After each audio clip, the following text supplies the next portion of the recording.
the friendship is sharing deal. Because I want one of your McNuggets. And I need some of your Quarter Pounder. There's a deal for everyone at McDonald's. Get one favorite like 10-piece chicken McNuggets, a Quarter Pounder, or a Big Mac, and get another for just $1. Price and participation may vary. Valid for item of equal or lesser value.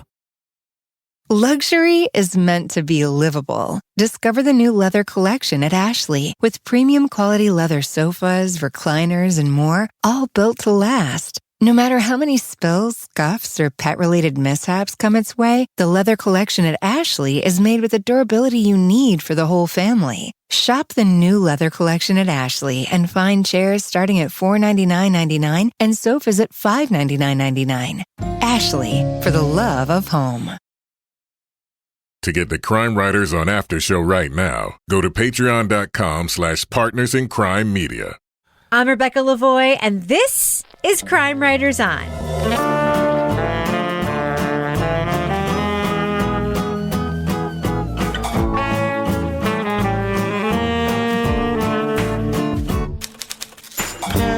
Crime Writers On is the original true crime review podcast that digs into true crime, pop culture, other podcasts, and this week, what happened between the evangelical leader, his wife, and the pool boy did not stay a secret. We'll look at the Wondery podcast on the Jerry Falwell Jr. scandal, In God We Lust. Then a woman in a Swedish Pentecostal congregation says she shot her neighbors to save her soul from damnation. Who was really behind the text messages that goaded her into murder? We'll review Pray, Obey, Kill on HBO. Joining me to get that done and more is true crime author, TV journalist, and host of the These Are Their Stories podcast, my husband and love of my life, umpire Kevin Flynn. Hello, Kevin. You're Also with us is author, private investigator, certified pet detective, and our resident cat lady, Laura Bricker. Hello, Laura. Hello, Rebecca. And that's a cat. I mean, purring is very appropriate. Right into the microphone. Nice job, Rocky Flintstone. Rocky Flintstone's happy. He got to go outside on his leash and sit on a rock today. Rocky feels a little usurped by Pippin. You take Rocky Flintstone out for a walk on a leash. Do you not follow her on social media? I know. Not everybody does, but you might as well put it here on the record. You walk your cat. There's nothing wrong with that. Don't be doggist. Toby, you walk Littlefoot a lot? I once tried to put a leash on a cat and it started foaming at the mouth. And that was the end of that. Like a hawk. Laura built an addition to her house made out of screens for her cats. You don't think she tries to walk her cats on leashes? You have a whole condominium for the cat. Why do you have to walk it in the neighborhood? Well, because he used to go out before we were infiltrated by all the coyotes, and he really wants to go out and sit on his rock, but I don't want him to get eaten, so. Why don't you just teach him self-defense? He's pretty chill. Cat Kwon-do. I'll tell you, my neighbor Dan is not happy about it. He came over one day and he goes, "This is Cat obscene. Roddy. This is obscene. What are you, a yuppie? What's wrong with you?" So, well, yuppie. Let's finish the introduction, shall we? Because finally with us is our captain of woke cynicism, author of the novels known as the City Trilogy and host of Strange Arrivals and Strange Arrivals Season 2, Toby Ball. Hello, Toby. Hello, Rebecca. Toby, it is plug time. It is Strange plug time. Arrivals Season 2 from iHeartRadio, your actual network on which you do a legit podcast and not this stupid podcast, is coming out. Toby, you have a new Season 2 coming out. This is your time to plug it and tell our listeners why they should subscribe and download immediately. Oh, it doesn't, if you want to, go ahead. He's like, iHeart has a whole marketing team. I don't need your plug, Rebecca. I don't get paid for this. If you're listening to this on Monday when it comes out, tomorrow, episode 1 is dropping. It is, the beginning of this season is about Rendlesham Forest, which is this crazy UFO incident that took place over 3 nights just off a U.S. Air Force base in England. Yes. But the larger theme is going to be how do we know what we think we know about UFOs? Because, we don't get it from the government, but everybody kind of knows, what's Area 51? What was Roswell? What do aliens look like? We kind of think we know what it all is. And this is going to be kind of looking at, how did we get there? There's Rendlesham. I'm going to talk to, at length, one of the guys who spread disinformation for the Air Force into the UFO community, which led to a lot of sort of the weird myths and stuff we know now. Are there any good cameos? Chris Carter, who is the guy who created the X-Files, is going to be on. Oh, I loved the X-Files and Chris Carter. I don't think my cameo is going to be anything I got cut. Can I just say, like, he's talking about the thing about misinformation, and I go, oh, yeah, the episode, Jose Chunks from Outer Space. Yes. It was Charles Nelson Riley, and it had a cameo by Jesse Ventura and Alex Trebek. Wow. Chris Carter is one of the best Kevin's episodes heroes. of the X-Files. Oh, yeah. Toby, you shouldn't have fucking talked. You should have called me. I would have talked to Chris Carter. That was a huge mistake on your part. That was a big mistake. I see in retrospect. So it's cool. I think I learned a lot from the first go round. So I'm looking forward to people listening to this one. I've got the same production crew, so it sounds awesome. So yeah, check it out. Let me know what you think. I'm psyched for people to hear it. Strange Arrivals. Toby, did my tape get cut? Just tell me, did it get cut? No, I don't think so. I don't know. There's a montage. So the very beginning is this montage. It was actually Rebecca's idea. So I will give credit to where it's due. Because I'm a professional podcast editor now. That's why. And so I asked a whole bunch of people, what is Area 51? Just sort of spontaneously to kind of get to the point where everybody kind of has the same idea about what it is. So Rebecca was one person. I talked to both my kids, several friends, members of my family. Lars Cat. And I don't... In the end, I don't know who made the cut at the end. Because that's not up to you. You have actual producers. I have producers who did that part. Nice. And so anyway, check it out. Let me know what you think on Twitter. And there'll probably be like between 12 and 14 episodes and a whole bunch of like bonus interview stuff at the end. Nice. Yeah. Great job, Toby. We're very proud of you. Thank you. I don't want to sound condescending, and I don't mean it that way, because I actually legitimately am extremely proud of you. Who would have thought Toby'd be this successful? Yeah. I'm extremely proud. I'm extremely proud that we make this stupid podcast with somebody who actually has a real podcast. Yeah. It's very exciting. I feel like between us, we have like 8 or 9 podcasts. Yeah. Listen, I mean, By the way, how's Exeter Life going, Lara? Exeter Life. It's going. I'm getting ready to do a new one about the police trading cards. Woo. Really? I don't know. Toby's podcast feels like the most legit one to me. It does. Yeah. It It's does. great. No, we're all excited for Toby. Anything else, Kevin, that you want to say about this? Yeah, look, I just wanted to let our listeners know about 2 of our favorite listeners who've had some really great success on Netflix in particular. We have a patron named Janet Varney. She hosts the JV Club. Patron named Janet Varney. You mean famous comedian Janet Varney?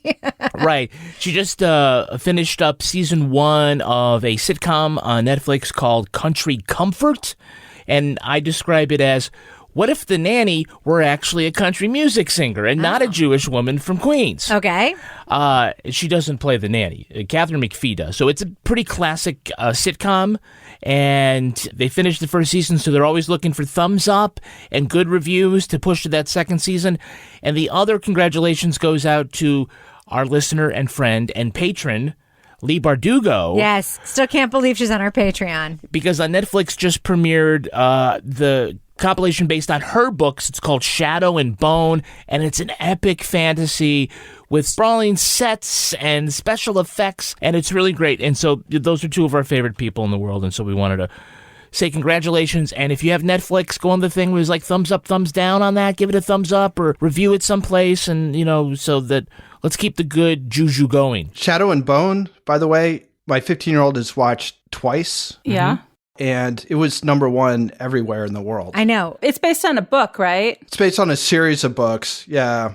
I just want to give one more shout out. Yeah. To our longtime friend Paul Bay, one of the nicest people in podcasting, who signed a big deal with Amazon. He was with Tanis and with the Black Tapes. He wrote the Black Tapes and he helped launch Tanis, but the Black Tapes really is his podcast legacy. He just signed a big deal with Amazon, and he has a show in development starring Ken Jeong and being produced by Daniel Day Kim. So basically, Lost, right, yes, as Paul Bay says, Hollywood just got a little more Korean. I just want to give him a shout out. I know he's successful anyway because he's very wonderful, but he's also like one of the nicest people I've ever met in podcasting. So we've got a lot of people in our circle who are doing great things. This seems like it's going to be the most positive part of this whole podcast. And here we are making a stupid fucking podcast. We trash other people's shows. All right. Should we get started on doing that? Let's transition into that, yeah. Leading off. Something unusual catches Giancarlo's eye among all the beautiful people sunbathing by the pool. There's one guest in particular, and he's noticing how she's noticing him. She's checking him out, like really obviously checking him out. On the surface, it was an encounter between a rich cougar, her cuckold husband, and an attractive pool boy at a luxury hotel. But this was not your typical swingers fling. It would spin out of control into a controversy ensnaring a leading figure in the evangelical movement. While Liberty University president Jerry Falwell Jr. preached modesty, temperance, and chastity to the school's Christian student body, he and his wife, Becky, were carrying on a long-term on and off sexual relationship with Giancarlo Grande. Grande will talk about how the Falwells took him around Manhattan, how they were like going to the Met and like promenading him through Central Park, and telling him how his life is going to change, basically because of the investments that they're going to get in on together. With Grande in tow, the Falwells traveled on the university's dime and enjoyed more sexual liaisons. As their young lover tried harder to extract himself from the power couple, they pulled him closer in an effort to keep him happy and ensure his silence. There's a bunch of photographs, personal photographs that somehow the guy ended up getting. Oh. Wondery's new series, In God We Lust, looks at the origins of the Falwell scandal. Like its predecessor, Bunga Bunga, the podcast bounces from sober investigation to snarky commentary by Eat the Rich hosts Brooke Sifrin and Aricia Skidmore-Williams. It's a tale of the bad behavior of an evangelical couple who preached against the sins of the flesh, while all along indulging in those sins. Spoiler alert, we are going to be talking about plot points from In God We Lust. So if you want to remain spoiler-free, go to the estimated time code in our show notes for our thumbs up and thumbs down review. Okay, so Kevin, we are going to do kind of what we did with other podcasts by Wondery, and we're going to separate our conversation about the production and the story, right? Yeah, very like we did with Bunga Bunga. So I think we should just talk about the production first. Let's just do it. Okay. We have these hosts, which to me, they are actually well positioned to do this story because they do another podcast about the crazy things rich people do. Mm-hmm. But in my mind, they have a lot of journalism sources, and this could have just as easily been a podcast done by journalists that wasn't so cheeky. Toby, what do you think of the style and the presentation of In God We Lust? I don't think I'm the target audience for this, meaning me personally. It's rough listening for me because I think it seems to be written like it's supposed to be a little bit off the cuff, but there's like these pre-written, like kind of cheeky asides and witty banter, but it just doesn't come off as being, real. I mean, it does come off as like you're reading these witty comebacks off a sheet of paper. One person who went there said you aren't even allowed to stare for too long at another student. That's called making eye babies. We could make a killing selling eye condoms to these kids. I don't know. I found it really, really distracting. And if we weren't reviewing it, I would have quit after about 5 minutes. I mean, I found it distracting like a lot at the beginning, and this is my issue with Wondery podcasts lately. They start bad, and then they sort of like gradually get to a point where it like gets a little looser and better. Kevin, did you think that, like I did, that this just like started real bad? Yes. Yes. And I understand what Toby's saying because I thought I was listening like the first 5 minutes. I'm like, I can't believe I did this to everybody again. They're trying to make it sound kind of extemporaneous and improv. And then the first thing they go and they do this description of pool boy and sexy woman, and now her husband comes in. My husband, she says, he likes to watch. Whoa, was not expecting that. Really? You didn't see that coming. Right. You're doing a podcast about this thing. Yeah, your friend said, come, we're going to do this giant podcast for Wondery, but I'm not telling you what it's about until this minute. You didn't sit in on any story meetings with Wondery, right? You weren't in any of the edits. You didn't do that tracking like 6 times. Yeah. Yeah. No, that's what's difficult for me. But just before we get off of it, we know that these hosts can really riff because the first time we hear it is in their ads. Yes. Right? They can actually do it. So they can good. be funny. They can play off of each other and not sound scripted. And in the later episodes, there's more of that. Yeah. But I agree. Some of the asides and the, that's just it. Again, I think this is the third Wondery podcast where our criticism is that somebody has come in and scripted something for people that ought to be authentic and sucks all of that out. Yeah. Right? Yeah, that was my feeling, is that these women are good at what they do. Let them be good at what they do. Don't edit it so that we only get the most artificial parts of it. Right. Laura, what did you think of just the general production? I mean, I think some of the production of this is very good, but the production of just the presentation of it, what are your thoughts about that? So I'm a little conflicted here because I do feel like the type of story that this podcast is telling is the type that you sit around with your friends and you talk about in a way that's like, oh my God, can you believe this? And I hate to say this because I don't want to be happy for others' misfortune, but it's the type of story where can you believe that Schadenfreude. religious? You're talking about Schadenfreude. There's nothing wrong with that, Laura Bricker. So it does lend itself to this sort of more laid back, friends riffing back and forth sort of delivery. But this one was it was too over the top. And I was really bummed out because I have a friend that every day when this was happening, she and I would be like, oh my God, did you see the latest on the Jerry Falwell Jr. and the pool boy? We were obsessed. So I was like, you've got to listen. And she sent me this message. Well, I tried to listen to the podcast. Well, I would love to hear a regular podcast about this. I do not like the delivery. It is too wise-ass and cutesy. Who said that? My friend, my minister friend, not Minister Emily or Minister Heidi, my other friend, Minister Susan. And wait. You asked a minister what they felt about a sex scandal involving an evangelical leader, and you were surprised they said, thumbs down? No, but this is my friend who was obsessed with the story and right. what a hypocrite Jerry Falwell was. So the conclusion was, it certainly makes me appreciate your voice. It's hard. That's nice. It was very nice, but I'm if it hadn't been so scripted, oh, okay, it's time for the joke now, Toby. Ha ha ha. I mean, seriously. Isn't that what they say all the time? I didn't see that coming. Listen, but you have to admit, Laura, these women are well positioned to do the story. I mean, my theory is, and I don't know this to be true, but my theory is, the journalist we hear the whole time in the story? My theory is it's his story. And Wondery bought it, and then they had these hosts do it, and instead of it being his podcast, they are hosting it, and he's a source instead of... I mean, that's my guess. But Toby sent me one note that I loved because I kept thinking about it the whole time I was listening, and I promise this is the last thing I'll say that's catty, and then we'll move on. The pronunciation of the hotel. It's not the Fontainebleau. It's the Fontainebleau. It's the French version of it. Mm-hmm.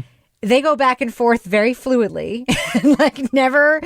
And Toby, that stuck out to you too. They've just decided on this in between pronunciation. Well, I couldn't tell what was going on. Was it a place that was playing on the Fontainebleau by calling it the Fontainebleau? No. Did they just not know how to pronounce it? Because then somebody else comes on and says Fontainebleau. It's the Fontainebleau. It's what it is. It's that part of that franchise. Yes. Yeah. So I don't. Again, I mean, I'm not trying to shame them for not pronouncing it right. I couldn't figure out what was going on. Yeah. All right. So can we just move on to the story? Yeah. Because it is juicy as hell. Let's just be real. And it actually does lend itself very well to being a podcast about a story like this. Now, Kevin, it's very kind of timely because here we have this big story about sort of the American dream, the evangelical church, the promise. And I do like how they go into the history of Jerry Falwell Sr. and, his decision to back Ronald Reagan instead of Jimmy Carter, who, by the way, was an actual evangelical preacher. What do you think of just sort of the topic and the historical stuff and how that is covered? I find it very clear. What do you think? Yeah, I mean, I think it's a good choice as far as a topic to cover because it does have a lot of the elements that we as listeners like. We love stories about sex and we love stories about hypocrisy. And this is what you have here, especially when when you look also at the characters. With Jerry Falwell Jr. and Becky and Giancarlo Grande? Giancarlo. I didn't want to just call him Pool Boy because that's, objectifying. Disrespectful, even though he was a promo code. He was literally pool a boy, pool boy. I mean, that was literally his job. Was promo code lust taken? Maybe, huh? Promo code three-way. Three-way. Promo code blackmail photos. Promo code cock. What was it? They had like a menage funnel cake or something? It was the menage a trois carnival funnel cake. Yes. Yeah. Sounds disgusting. tasty. But we like stories about that because, we have somebody here that you could set up for a fall. Not a fall, but, for a comeuppance. Certainly if you have somebody who is running a school where the code of conduct is such that you can't make eye babies, but they're, it's a three-way thing with photos and funnel cake. I mean, the actual fuck. Well, I mean, to me, it's actually a story that could be a lot bigger and better. And I think that the show does try to touch on that. But Toby, isn't this really about sort of what has happened in the last 40 years where this part of Christianity has been kind of twisted and politicized? And this is the maybe one of the most hypocritical examples in like recent history. But there's actually like a real journalism story here that could go deeper and be like a little bit more. But this is very much like a here's what happened. Do you think they hit the critical historical points, or for you, is this just a here's what happened? Yeah, I mean, I guess for what they're trying to do for this, I think they gave enough context so that you could kind of understand what was going on. I mean, I think they mentioned the Jim Baker thing, which, is the obvious precursor to all this.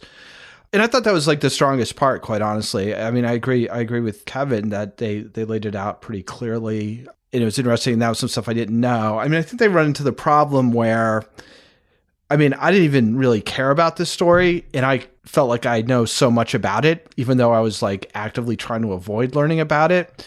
So it's like a podcast, one of the few podcasts I think we've done where I was like, I feel like I pretty much know this story, and I feel like a lot of people probably do as well. So what are they going to do with it?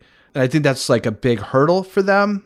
I mean, there was plenty of new stuff for me, but I wasn't reading the articles, but I was wondering if there's anything that was breaking here, because it seemed like a lot of the relationships and stuff, like the thing with Michael Cohen and Trump and all that stuff. I mean, I just kind of feel like that's been out there a lot. So, Laura, when you hear a scandal in a church context like this, do you find yourself saying like, of course? Do you find yourself saying that, or do you find yourself actually surprised like these hosts pretend to be? No, I'm not surprised. And I this is horrible, but I take a little bit of delight in it because I'm like, there is this sort of strict all or nothing mentality in some of these religions. And I'm going to go with that, like everything in moderation. And they don't get that. And this is what happens. This is like the girl that I grew up next door to, whose parents were like these super back to the land hippies, and they never had sugar. And I remember one time we broke into my neighbor's house and like ate all the ice cream. Literally? Broke into your neighbor's house? Well, we kept our freezer there because, we didn't have electricity growing up. Oh my God, I forgot about she was away on vacation, so we pried open the window and we climbed down. She died in a volcano explosion, so I can tell this now. Laura Bricker. The actual fuck? Call Wondery immediately. This is their next hit podcast. Wait, I don't know what your neighbor who was raised by hippies who never got to eat sugar died in a volcano explosion? No. The lady who's... So you broke into the house of a person who died in a volcano explosion? Yes. But anyway, the point of my story is... Let's just go straight to the after show after this, okay? Okay. Where was I going? The point of the story is she went so crazy with the sugar when she got it that we broke into a house. So I'm just saying that's what happens to these religious people. Moderation. Well, here's the thing that strikes me, okay? Let's just talk about it. I mean, I don't feel like shitting on the Liberty University culture is shitting on Christians, because there are Christians and then there's this. Yeah. And it's not the same thing. It's just not. There's this whole thing. So I got into this rabbit hole today, and this is related, I promise. You know those commercials for that HPV vaccine that like 11-year-olds are supposed to get? And I was like, why is there a fucking commercial for this? There's no commercial for like the measles vaccine or whatever. So I looked it up. And there is this Liberty University / other thing branded thing of like, they don't want the vaccine because they think it's going to give your kids permission for the potential sex they might have in the future. Yeah. And it's just this whole thing of like 18-year-olds and 19-year-olds and 20-year-olds. The idea that like sex is bad. I'm just going to say it. Sex is not bad. Sex is like a natural human condition. And, whether or not you decide it's bad or not is fine. But the idea that you're going to be able to put these constraints on it, of course there are going to be people who break the rules. But we do take a lot of pleasure, right, Toby? When the person at the top who's supposed to be enforcing the rules is the one who breaks the rules. But doesn't it seem like it's always that? Yeah, I mean, the weird thing with him, though, is you got to think about him growing up as the son of Jerry Falwell. The boring son of Jerry Falwell. Who's like laying all this stuff down. So, I mean, I'm sure that was the expectation for him when he was growing up, too. So, I think it's similar to what Laura's saying. It's like when you're denied this stuff all this time, when you finally get some agency of your own, it's not surprising that you're like, let's go and have some kind of weird ways of having it expressed.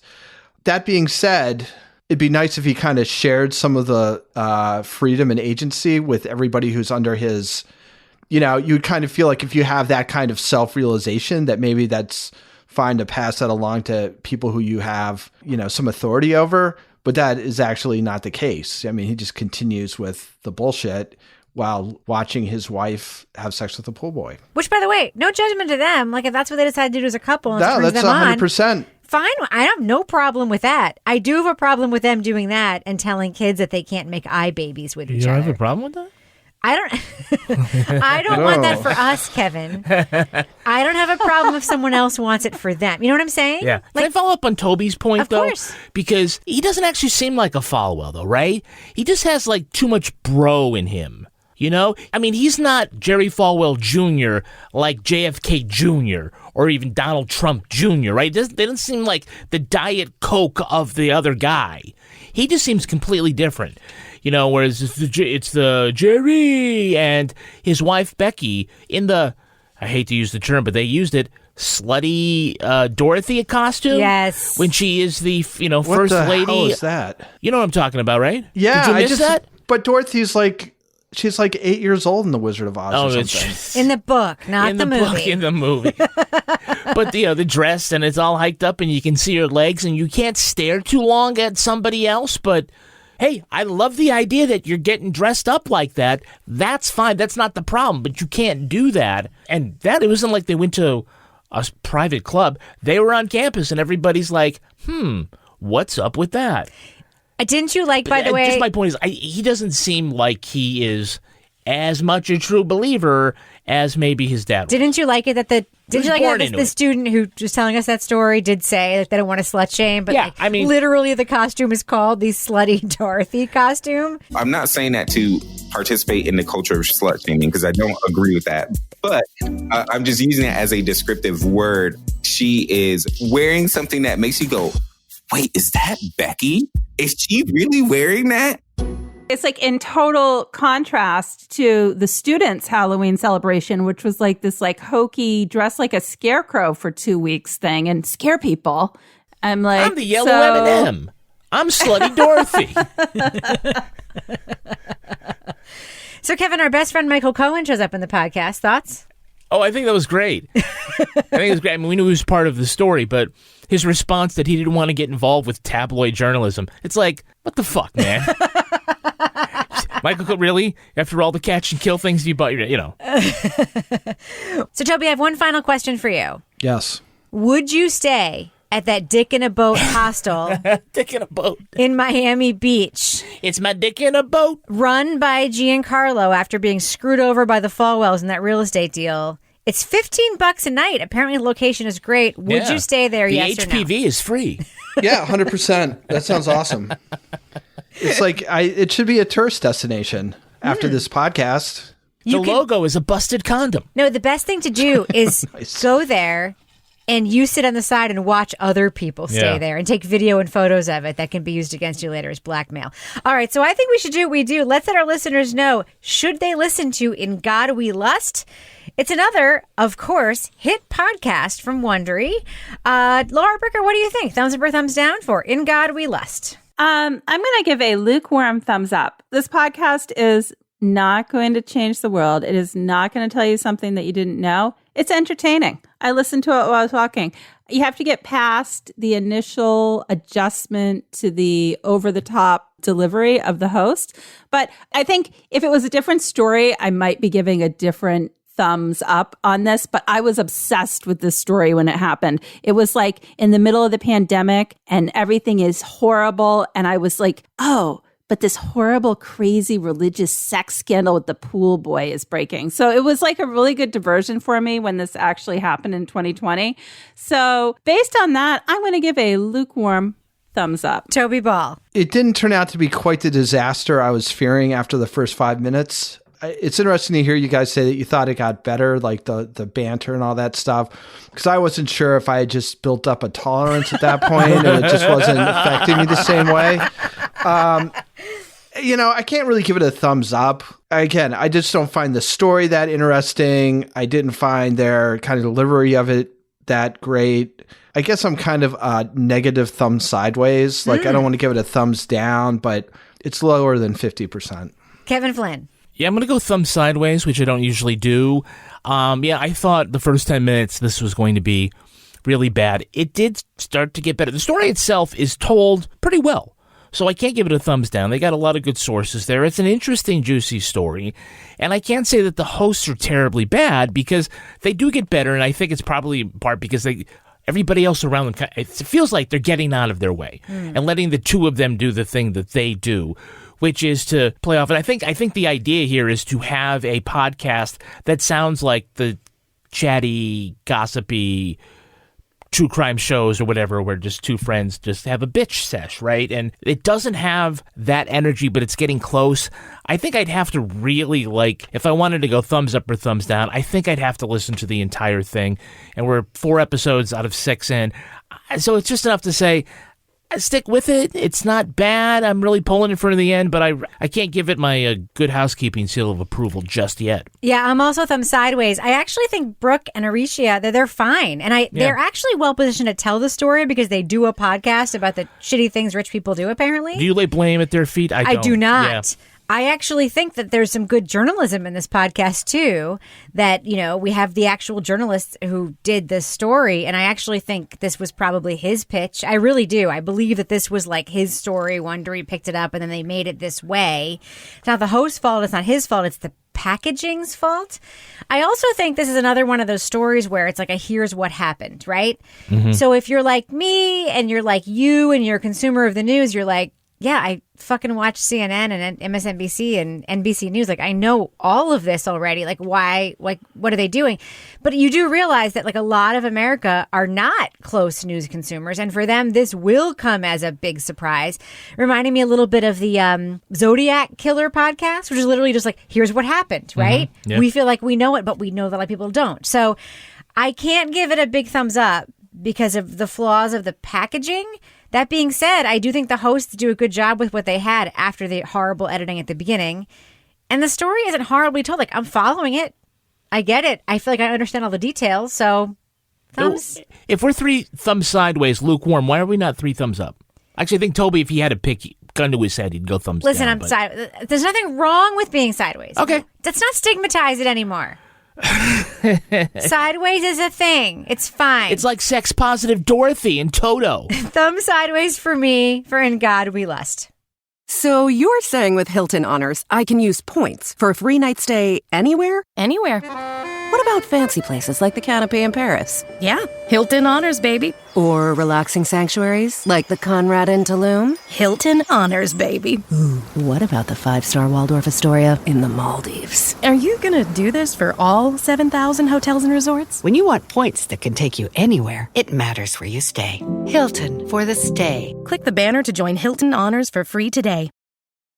The friendship is sharing deal. Because I want one of your McNuggets. And I need some of your Quarter Pounder. There's a deal for everyone at McDonald's. Get one favorite like 10-piece chicken McNuggets, a Quarter Pounder, or a Big Mac and get another for just $1. Price and participation may vary. Valid for item of equal or lesser value.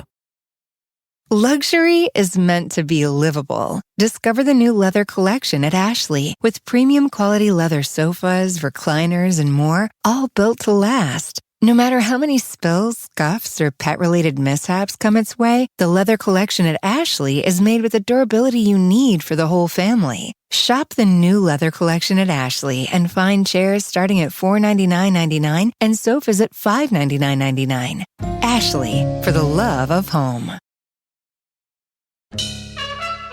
Here we are in the business section, Kevin. You have some things you want to say. Well, Laura was just saying beneath her breath that she knew what her Halloween costume was going to be next year. Is it going to be, quote-unquote, Slutty Dorothy? Slutty Toto. Slutty Toto. I think it's going to be Sexy Dorothy. Sexy.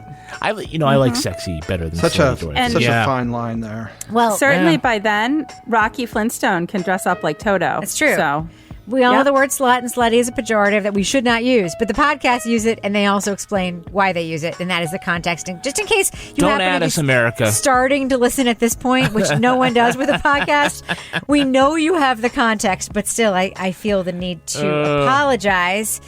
So here we are in the business section of our show, Kevin, and I hear we have some big business section news. Yes. Right now in your Patreon feeds is the 100th episode of the Crime Writers on After Show. Can't believe it. Are you serious? Yeah, That's and it's actually amazing. Also our 200th podcast that you can get exclusively behind the membership wall at Patreon. It's incredible. For as little as $5 a month, you can join and get exclusive podcasts like the Crime Writers on After Show and Toby Ball's Deep Dive Book Club podcast. Last week, Toby's discussion on Hidden Valley Road came out. It was really good.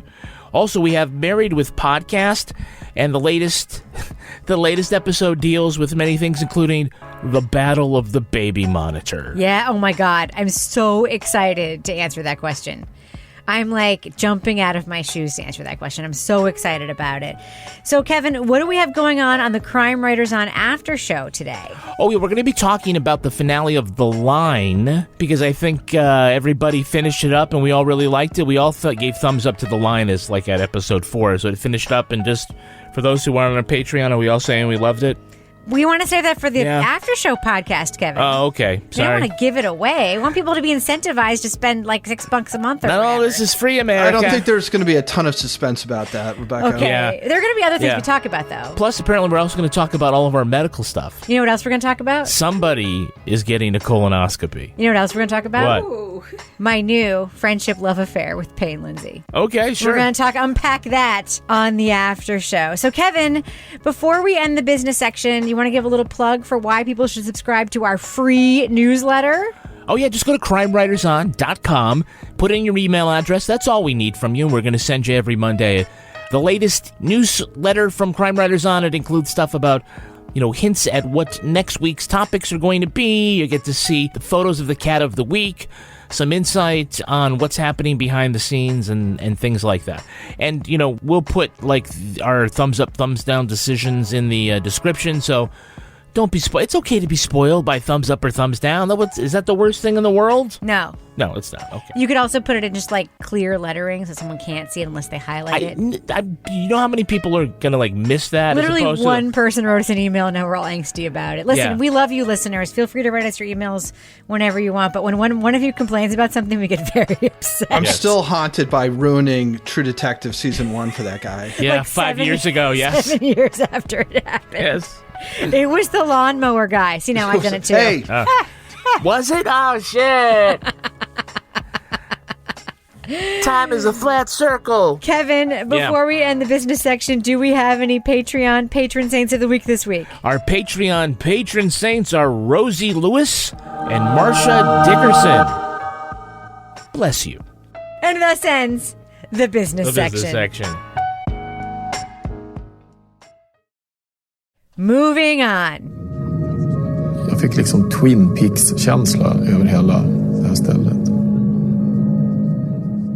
In 2004, in a small Swedish village, a woman was murdered in her bed and her neighbor seriously wounded after a shooting.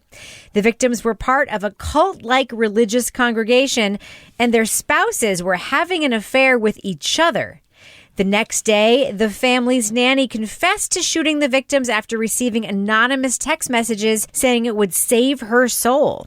But police found the victim's husband, Helge Fossum, was having an affair with the nanny, and his first wife also died under suspicious circumstances. And at the center of the group was a mercurial leader known as the Bride of Christ. The Swedish language true crime series Pray, Obey, Kill looks at Sweden's most shocking religion and sex murder case. A pair of journalists re-examine the crime and uncover new evidence that may change our understanding of what happened on that cold night in Knutby. We are going to be talking about plot points for Pray, Obey, Kill, so to remain spoiler-free, go to the estimated time code in our show notes to hear our thumbs up or thumbs down review.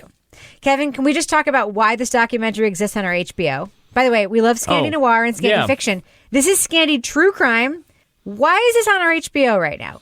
Well, once the pandemic hit, the streaming services, the networks, everybody started harvesting for good material overseas, foreign language stuff. And so that's why, if you think about the last year, some of the stuff that's been on HBO Max, Murder White House Farm. Yep. We had recently The Investigation, which was a docudrama. Loved it.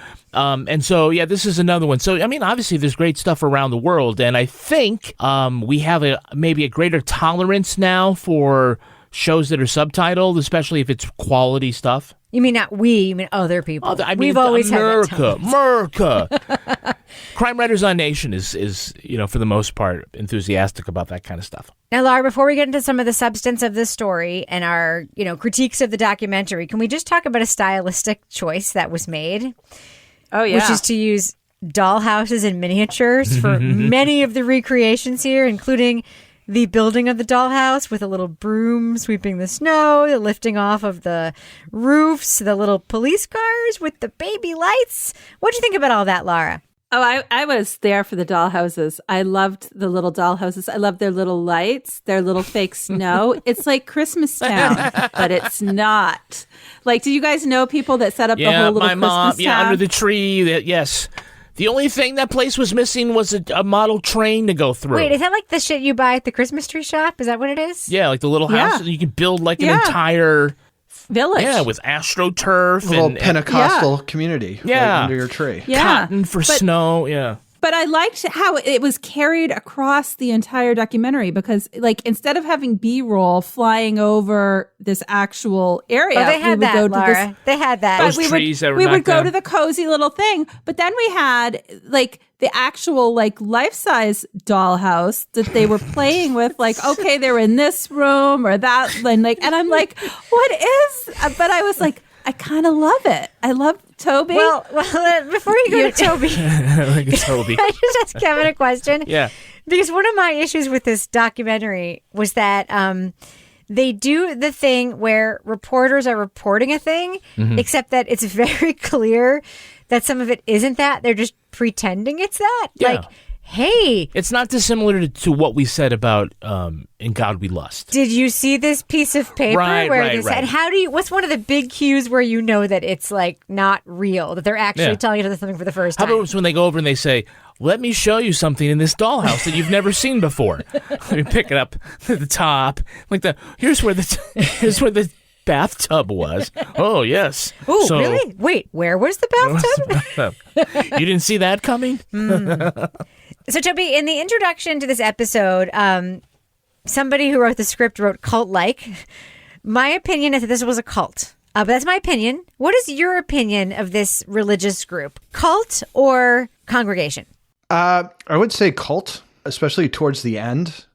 It's a fine line, right? I mean, what point do you go from being kind of a strange congregation to being a cult? But I think when you think that you have the bride of Christ in your little community and she's making decisions about who loses their babies and who's going to hell. Who can sleep with her husband? Who can sleep with her husband, who she can sleep with. There's also the sort of when Christ doesn't come to whip her off to their wedding, she does the whole, it's you guys haven't been praying hard enough. You haven't built the wall around me enough, which is like a classic kind of cult move, which is my followers, you guys failed, so my prophecy didn't happen. So I think it's, I don't know what the argument against calling it a cult is, other than if you're just going to be like, no, man, they're just Pentecostals. But I think the argument against is that the documentary doesn't say that. But I think watching it, You go into a place where you are isolated from your family on purpose. Don't contact anybody you like or love ever. Do what I say, or we're going to kick your ass. Come to the freezing fucking beach with me and do what I do. Otherwise, we're going to kick your ass. Live in seclusion and have this one demagogue. Yeah. Yeah. It hella bugs me. But Toby, I just want to follow up with you because I found myself in the first couple episodes thinking like, can you please tell us about the cult? Because the first couple episodes focused on the crime, which clearly was happening in this environment, but we don't find out about it until later. I found that to be a structural problem with the storytelling here. Well, yeah, and I think what's interesting about the crime sort of flows from the cult, I think. Like, I don't know. I guess because true crime is so popular, like maybe that was they felt was their best entry point into this story. But what makes it kind of interesting is this sort of web of power dynamics within the people in that community and who's manipulating who and the shifting who's in Asa's good graces and who's not. So I kind of felt at the end, like, A, it should have been quite a bit shorter, but B, the sort of balance between the amount of time we spend watching Sarah walk around that house filming that recreation could have probably been better spent. Like, why are all the people who are pastors in this church, like, super young? And how did it come that Asa was, like, kind of picked? Like, I don't understand why suddenly it was like, oh, yeah, she's the bride of Christ. Like, how did that come about? Not a good origin story. There's no origin story, Yeah, so it's just, you kind of... I just kind of felt like there's some stuff missing. Like, why is Helga, like, why does he wield so much power? There's a little bit like, well, how does he get so much trim? Well, yeah, it's a combination of things. This goofy guy who keeps putting his bridge in his mouth. Can you please just talk about the number of sex partners this guy has and how shocked you were by that? I think it's... Okay, so there was his first wife, but you can't count her. The second one who died in the one who died. But at the same time, he had his wife, Alexandria, who was the murder victim. He had Sarah, who was the nanny. Who was gorgeous. Yeah, it was gorgeous. Well, they're all kind of gorgeous. He had the neighbor across the street. Except for him. The neighbor across the street, Annette. And he also had Asa. But Asa said, but he just had to do hand stuff with her. Stuff with my hands. Like, oh, okay. Thanks. What's the Swedish word for finger blast? I don't know. It's not eye babies. It's not eye babies. Finger Maybe babies. it was all the choral singing. I did appreciate their musicality and their ability to put on a show. Yeah. I mean, I know that choral... We have Swedish listeners. Someone's going to email me. No, but I know that choral singing is like a big tradition in Scandinavia, yeah. and that like singing as a group and singing in duets is a big tradition. That being said, Laura, were you surprised by Helga's way with the ladies, or was it just me and Kevin? No, I was like, he's kind of goofy looking, and even when he's like doing his police interview, he like takes his shoes off and he's got his like socks on the chair, and I'm like, you got more poon than that pool boy. And I'm like, is it like, what is the allure here? But I was like, Sarah was like beautiful.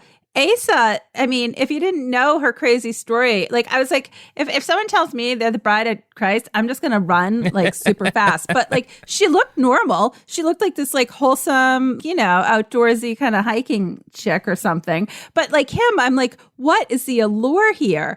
And it was crazy. So I wasn't as, turned off by the backing into the cult story and the church story, because I was kind of fascinated by this whole crime angle of like 2 of his wives dead. Staircase. His first wife. Stop it. Michael Peterson did not do it. There's similarities there. No, I'm just saying. And her parents, the first wife's parents, were pretty pissed off. And I felt like there was like a lot of unresolved issues there. But like, I don't know. Toby, what do you think of Sarah? She was extremely childlike, right? Yeah, I don't know what's going on with her. Like the cadence of her talking is so weird. And I thought maybe she was like medicated, but I don't know if that's the case, because it seems like she's like that all the time. She's so clearly and openly manipulable. I mean, I think she's very frank about the fact that people can manipulate her, and she, relies on this outside stuff. So she just seemed like she was kind of dropped into a den of vipers, right? She was put in a situation where there's a whole bunch of people who are manipulating a whole bunch of other people, and she seemed like the lowest person on the rung, to the point where they're like, I bet we can, through texts, manipulate her into shooting somebody. Right. And they did. Again, like, how did she end up there? Right. Where did she come from? Yeah, it just, I don't know. And again, I mean, I think that the detective, like, sort of expressed that, where he was like, I've been around a whole bunch of bad, evil people. She's not one of them. Seems good. And then that the journalist is like, well, she killed somebody. She can't be that good. And it's like, well, I just don't think she had the mental wherewithal or the strength of whatever to control herself when people were telling her what to do. Having watched this, does anybody here have a sense of why Sarah became the nanny at that house? Nope. Do you? She was cute. No, because it has to do. They didn't talk about any kids. That's right. They keep talking. Yeah, they mentioned the kids at one point, and I was like, oh my God, he had kids with the first wife that died in the bathtub? Yeah. Now, apparently she moved in when Helga had some kind of accident, and later it was described that she was his sex slave there. We get none of that. Nope. I got that from Wikipedia. Yeah. What apparently happened is so unclear. Yeah. I feel like there's just so many details that are just left out for whatever reason. Maybe that was a choice, but I felt Toby's got it right. We start at the beginning. We don't get a sense of where these folks come from and what this whole thing is about other than, Bride of Christ and all these different things about the different relationships with the different people. And I think at the end I said, you knew that, like, Alexandria, the murder victim, that's Asa's sister, right? Nope. It's some of the stuff goes... Really? Yeah. Oh, yeah. No, I mean, I knew that she was the sister. Yeah. But again, she's like almost not... You have no idea about their relationship. Yeah, like they say nothing about it. Yeah, I think a lot of it, and maybe if you're hearing it in the the original language and you speak the native language, that maybe it doesn't go by that fast, but it seems to go by really quick that you're missing something. My sense of watching the whole thing was like, oh, I missed that. I'll catch up later. I'll figure it out later. My sense of watching a lot of it I didn't. Okay, so this is an interesting pairing with In God We Lust, right?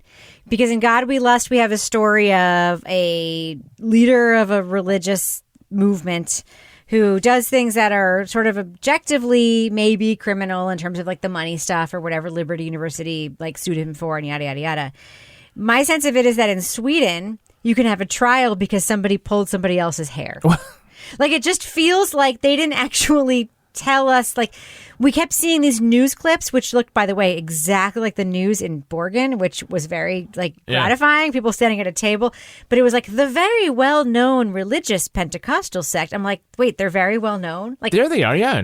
Well, but then we didn't know that they were well-known. You understand? Like, we don't... Context clues, Rebecca. They just told you they were well-known. But then the news report was about hair pulling and pushing to the floor. And I'm like... That's what happens when you don't have a country awash in guns. It's true. Yeah. Like, that becomes the crime. So there was that.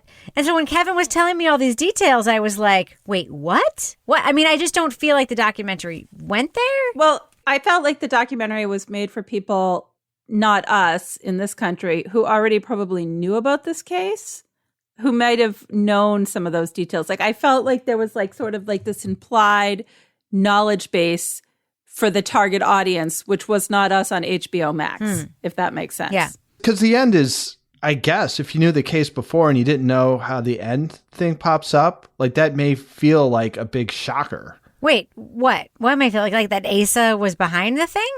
That she wasn't? No, that Alexandria was already dead when Sarah came in to shoot her. But was she, or did they just suppose that? I mean, they put it out there. Well, I think she's pretty strongly trying to, like, I shot her in the hip and she didn't move. Mm-hmm. See, I had a lot of random questions. Like, where do you get a piece of skin to put on a board for ballistics testing? Good question. That was like a big piece of skin. Like, who does that one journalist guy's Forensics.com. Another question. Promo code crime. Like, his hair, so fluffy, so tousled. What, the journalist's hair?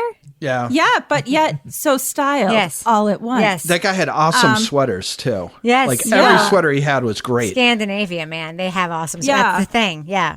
But I want to echo what you were saying, Rebecca. Like, for the first half of this, I wasn't really clear why the journalists were in this. I was like, okay, so here we have like crime shows where the journalist is the expert person who recounts. Like, we've been talks to the camera and tells the story. Here, I was like, are they retelling the story? Are they reinvestigating the story? And then at the end, I'm like, they might be, or are they just brought in because they needed them there to have somebody else involved for this documentary. They said, hey, if you're going to use our dollhouse, you have to use us too. No, but I feel like this is their story. The documentary was made from their reporting, but instead of them just talking to the camera, they had them talking to each other as if it's new information. It's like, Kevin, look at this podcast script that somebody wrote for me. What do you think of this? Yeah. There's a lot of that. I mean, they weren't bad at it. No, they're good at it. No, they were pretty chill. But Toby, you don't read you don't know the language. So how do you know they were good at it? Well, they just they kind of seem natural. I mean, they didn't seem like I try to imagine myself doing something like that, and people would be like, what is wrong with you? Whereas with those guys, it's like most of the time, it's just like nobody has conversations like this. Like you're not literally like, and this thing shows that they didn't talk before the murder or after. Before, I mean, it's just like I didn't see that coming. I don't know. It was a little. Again, it's like it's a weird choice, and I don't know why nobody was like, look, this is like going to be a big deal. Why don't we figure out something that makes a little more sense than having you guys pretend to have these revelations on camera that you clearly had figured out like a year ago so that we could script this whole shit out. Yeah, but I understand the thesis. The investigative thesis is like some of this key evidence doesn't quite fit the idea that you acted alone. Right. So let's get to that. Unfortunately, they don't really get an answer to that. So, I mean, they do, unveil some interesting new facts, so they break news in that way, but they don't really satisfy anybody's questions about, well, did something different happen? Laura? Well, I was going to say, I mean, as I was watching this and I was having kind of similar feelings, but I was also going back to a lot of this sort of Nordic noir fiction that we have watched. It does have this sort of slower, meandering pace. It's very atmospheric. And I felt like maybe they were tapping into that. Like maybe it was just sort of a stylistic. If you think about shows, I just was watching this crazy one. I had to stop watching Fortitude because they were getting eaten by polar bears. But it was like that same slow kind of meandering, like waiting for something to happen. And I felt like that same pace a little bit here in terms of not getting that whole story right up front and not having a really clear picture of what's happening, but kind of like, oh, it's nice scenery. I actually strongly disagree with you. Here's why. When I saw this was coming up, I was like, ooh, a Scandi thing that's true crime. Yeah. And I can watch the slowest Scandi noir fiction thing and be pulled in because there is a style to the filmmaking in that part of the world that it can tract. It can be lugubrious. It can sort of investigation. Like the investigation. This had all that potential. Full disclosure, fell asleep during every fucking episode of this show. Kevin I had to either rewatch it or I had to just be like, Kevin, just tell me what happened. Here's what happened in the last 5 minutes. It had all those things, but it didn't put it together in that way. So I felt like their ingredients were there, but it was cooked at the wrong temperature or something like that. I just got one piece of evidence that just kills me, and it's the silencer on a revolver. Yeah. A silencer doesn't work on a revolver. The silencer captures the gases from a pistol and muffles the sound, but those gases, that noise comes out of the chamber in a revolver.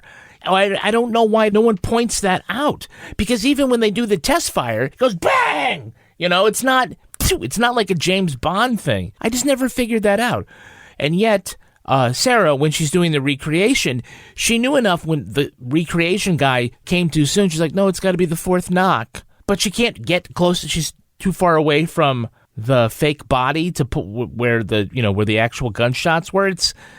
I don't know. They did talk about that, but the revolver thing, the silencer just killed me. I'm just waiting for that to be the Sherlock Holmes moment. Like, aha, this is. Do you think Sarah knows that a silencer doesn't work on a revolver? Apparently, none of the cops there do. Maybe silencer was a mistranslation. What is the thing they screwed on we're going to make this a gun now? We're going to make this a rifle? Well, there were dolls and doll houses. Yeah. And doll cars and doll snow. All right, let's do what we do. Let's let our listeners know, should they check out Pray, Obey, Kill? It's a Swedish also import. known as Murder in Christmas Land. Christmas Town. Christmas Town. Murder at Christmas Tree Shop. On HBO. It's, again, called Pray, Obey, Kill. It's an import from Sweden. Lara Bricker, what do you think? Thumbs up or thumbs down for Pray, Obey, Kill? I'm going with thumbs sideways because I was really interested in this case. I hadn't heard of this case before. And there was some interesting footage, specifically this, like, I've never seen this, recreating the crime with the accused being videotaped, which is bizarre. I loved the Christmastown thing. I loved the journalist's hair. It was confusing. Like, I clearly didn't get the whole story. But the actual case, I was like, this is crazy. This is like so interesting, this case. So just for the fact that I hadn't heard of this case before, I hadn't heard of this, I'm going to call it cult before.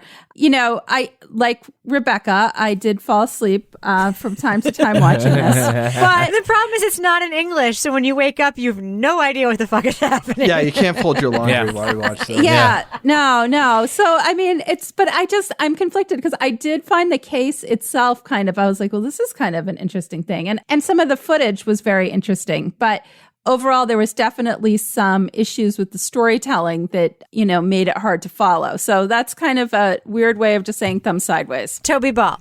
Yeah, it's kind of a tough one for me. I thought there are parts of it that I liked a lot and thought were very interesting. And then there are other parts that just seemed absolutely tedious, or like you're like, well, why are we doing this at all? I liked it better than I liked In God We Lust, which I gave a thumb sideways. So I guess I'm giving this one a slight thumbs up. But I kind of feel like you could watch like the first couple episodes and then maybe skip to the end to find out what happened. Episodes 3 and 4 and 5 are all, it kind of drops off after the first two. I really like the first two. Kevin Flynn. Yeah, I'm a thumbs down. I grew tired of this documentary. Wait. You gave In God We Lust there a were thumbs 5 sideways? episodes? I don't think I even watched the last one. Oh, no. It's okay. You didn't miss anything. You didn't miss anything. Oh, you missed the big reveal at the end. Which we can't talk about now. Yeah. Toby said you could go back and you just go to the end and find out what happened. No. At the end, you don't find out what happened. Yeah. Well, you get a theory. Yeah, you get a theory. Look, I'm a thumbs down. I just thought it was too long, and I think this is one we can finally say lost in translation. We've been pretty good about pushing ourselves. So let's do stuff that's in a different language from English, and we'll get immersed in culture and stuff like that. And I just think the way this was put together, it was not meant for consumption by an English-speaking audience. I just could not. We do this for a living. I could not follow what was going on, and maybe they just thought, like so many people that in Scandinavia were so familiar with the case that they didn't need to do any Nutby 101, but they really did. So I'm down. Sorry. Yeah. I hate to give this a worse grade than In God We Lust. I do, but I also have to give it a thumbs down. I fell asleep during every episode, which says a lot because I can tolerate a lot. I'm like Lara, I can watch almost anything. There's also just a huge missed opportunity here. One of the things I think about all the time when I think about like Scandinavian true crime is Hunting Warhead. Remember that Canadian podcast from the CBC, which went to Scandinavia and they sort of used that investigation, and they used a lot of the sort of Scandi noir, sort of like drawn out sort of storytelling techniques to tell that story, and it just really worked. There is so much about the genre they basically invented in that part of the world that should infuse a documentary like this. And I know there must be truly great Scandinavian true crime documentaries. There must be. This was not one of them. It could have been. It was structured completely wrong. We should have gotten the murder and then gotten the cult story and then gotten back into the murder story and the investigation and the twists and turns. I had no idea this was a cult until like episode 3. And that is a problem because the cult should have been the main part of the story. So I'm sorry. I really wanted to like this. All the ingredients were there, but it was cooked at the fucking wrong temperature. And I fell asleep during every episode, and for that reason alone, I have to give it a thumbs down. So you're saying with Hilton Honors, I can use points for a free night stay anywhere? Anywhere. What about fancy places like the Canopy in Paris? Yeah, Hilton Honors, baby. Or relaxing sanctuaries like the Conrad in Tulum? Hilton Honors, baby. Ooh, what about the 5-star Waldorf Astoria in the Maldives? Are you gonna do this for all 7,000 hotels and resorts? When you want points that can take you anywhere, it matters where you stay. Hilton for the stay. Click the banner to join Hilton Honors for free today. The friendship is sharing deal. Because I want one of your McNuggets. And I need some of your Quarter Pounders. There's a deal for everyone at McDonald's. Get one favorite like 10-piece chicken McNuggets, a Quarter Pounder, or a Big Mac and get another for just $1. Price and participation may vary. Valid for item of equal or lesser value. Luxury is meant to be livable. Discover the new leather collection at Ashley with premium quality leather sofas, recliners, and more, all built to last. No matter how many spills, scuffs, or pet-related mishaps come its way, the leather collection at Ashley is made with the durability you need for the whole family. Shop the new leather collection at Ashley and find chairs starting at $499.99 and sofas at $599.99. Ashley, for the love of home. Now it's time for my favorite part of the podcast, a little something I like to call the crime of the week. The week. Who drew the dicks? It was Jeff Upson, a handyman from New Zealand who's been spray painting dicks on the road around unfilled potholes.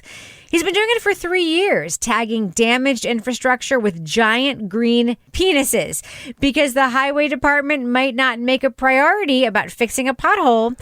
They will rush, however, to repair a 20-foot lime-colored schlong in the middle of the street. Upson says he's been doing this to bring attention to the area's failing infrastructure, going through at least $400 in spray paint every year and instigating at least 100 road repairs. Now that he's been outed, Auckland officials want to fine him for distracting drivers with his art and make him pay for the cost of all the repairs. It just goes to show you can't fix anything by plugging a hole with a green dick. So panel, question for you. This junk drawer says he's been improving public safety. What is the next public service this New Zealand vandal will perform? Laura Bricker, what do you think? Oh, boy. I mean, I feel like either he's going to be handing out condoms or he's going to be making like turtle crossing signs or something. I mean, it could run the gamut. I'm not sure where he's going to land. Toy Ball, what do you think? What other public service could this guy be performing? I was thinking of hanging used condoms from unpruned shrubs. Perfect. Oh. Kevin Flynn, what do you think? I think he's going to draw bibs on speed bumps. Guys, I have 2 words for you. Yeah? Ball hair. Where's the ball hairs? By the way, shouldn't it be a camel toe on the pothole? Wouldn't that be more appropriate than a dick? All right, we should probably end it on that note. But before we do, Laura Bricker, do we have a cat of the week this week? Oh, we do have a cat of the week this week. The cat of the week is Fartsy. And Fartsy. yes, that's a real cat name? That's Fartsy, and Fartsy was named for just the reason that you're thinking he was named that.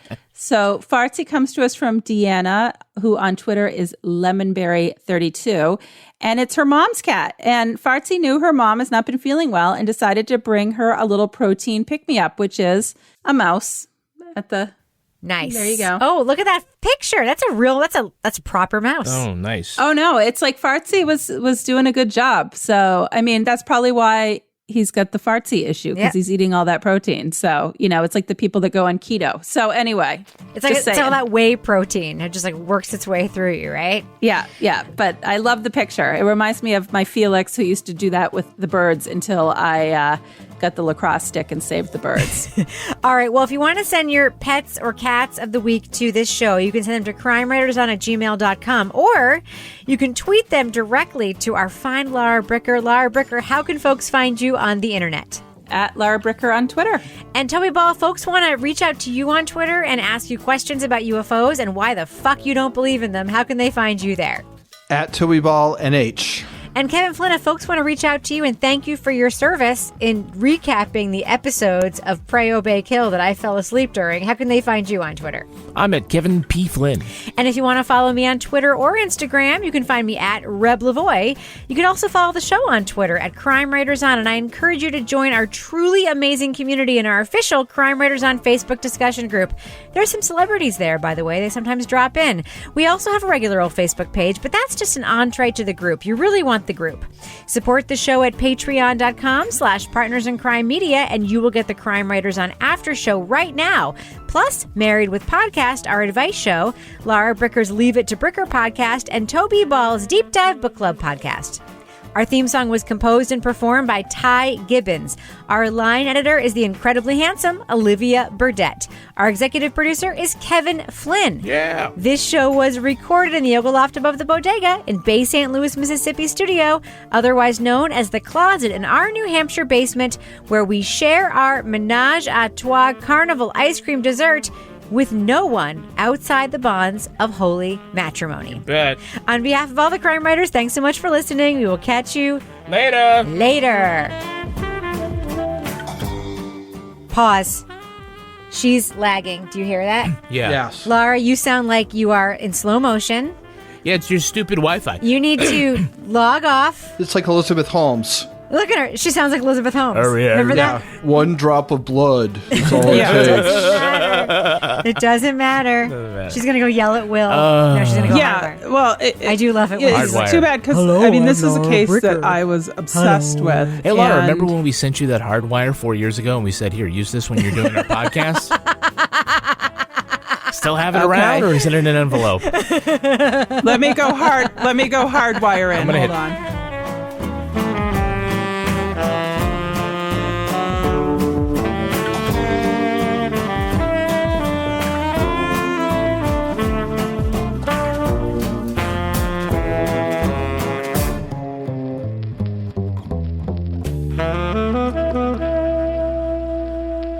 Partners in Crime Media. Luxury is meant to be livable. Discover the new leather collection at Ashley with premium quality leather sofas, recliners, and more, all built to last. No matter how many spills, scuffs, or pet-related mishaps come its way, the leather collection at Ashley is made with the durability you need for the whole family. Shop the new leather collection at Ashley and find chairs starting at $499.99 and sofas at $599.99. Ashley, for the love of home.